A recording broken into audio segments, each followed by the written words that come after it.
ದಳಪತಿ ವಿಜಯ್ ಅವರು ತಮಿಳುನಾಡಿನ ಮುಖ್ಯಮಂತ್ರಿಯಾಗಿ ಪ್ರಮಾಣ ವಚನ ಸ್ವೀಕರಿಸಿದ್ದಾರೆ.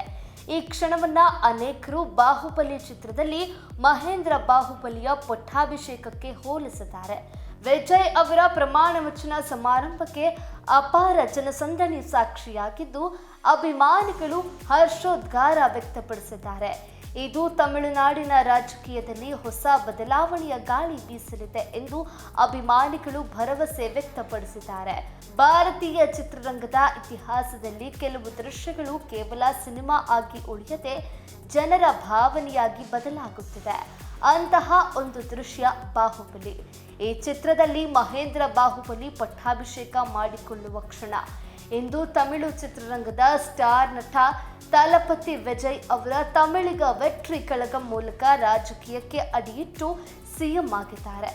ಅವರು ಪ್ರಮಾಣ ವಚನ ಸ್ವೀಕರಿಸುವಾಗ ಈ ದೃಶ್ಯವನ್ನ ಅನೇಕರು ಬಾಹುಬಲಿ ದೃಶ್ಯಕ್ಕೆ ಹೋಲಿಕೆ ಮಾಡಿದ್ದಾರೆ. ಮೇ 10ರಂದು ನಡೆದ ಸಮಾರಂಭದಲ್ಲಿ ವಿಜಯ್ ಅವರು ತಮಿಳುನಾಡಿನ ಮುಖ್ಯಮಂತ್ರಿಯಾಗಿ ಪ್ರಮಾಣ ವಚನ ಸ್ವೀಕರಿಸಿದ್ದಾರೆ. ಅತ್ಯಂತ ಗಂಭೀರ ಹಾಗೂ ಔಪಚಾರಿಕವಾಗಿ ನಡೆದ ಈ ಕಾರ್ಯಕ್ರಮದಲ್ಲಿ ಅವರು ಸಂವಿಧಾನದ ಹೆಸರಿನಲ್ಲಿ ಪ್ರಮಾಣ ಮಾಡಿದ್ರು. ನೆರೆದಿದ್ದ ಅಪಾರ ಜನೋತ್ತಮವು ಈ ಘಟನೆಗೆ ಸಾಕ್ಷಿಯಾಗಿದೆ. ವಿಜಯ್ ಅವರು ಪ್ರಮಾಣ ವಚನ ಸ್ವೀಕರಿಸ್ತಾ ಇದ್ದಂತೆ ಅಲ್ಲಿ ನೆರೆದಿದ್ದ ಲಕ್ಷಾಂತರ ಬೆಂಬಲಿಗರು ಹರ್ಷೋದ್ಗಾರ ವ್ಯಕ್ತಪಡಿಸಿದ್ದಾರೆ.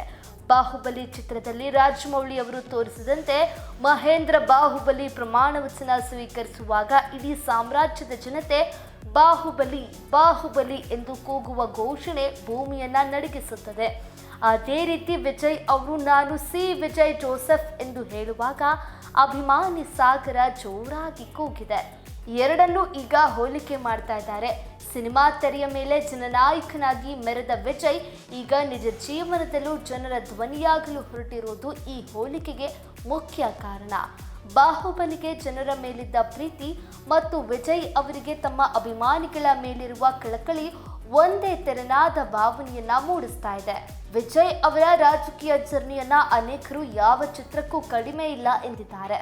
ಮಹೇಂದ್ರ ಬಾಹುಬಲಿಯ ಆಗಮನ ಹೇಗೆ ಮಾಹಿಷ್ಮತಿ ಸಾಮ್ರಾಜ್ಯಕ್ಕೆ ಹೊಸ ಭರವಸೆ ನೀಡಿತೋ ಅದೇ ರೀತಿ ವಿಜಯ್ ಅವರ ರಾಜಕೀಯ ಪ್ರವೇಶ ತಮಿಳುನಾಡಿನ ರಾಜಕಾರಣದಲ್ಲಿ ಹೊಸ ಬದಲಾವಣೆಯ ಗಾಳಿ ಬೀಸಲಿದೆ ಎಂದು ಅಭಿಮಾನಿಗಳು ವಿಡಿಯೋಗೆ ಕಾಮೆಂಟ್ ಮಾಡಿದ್ದಾರೆ.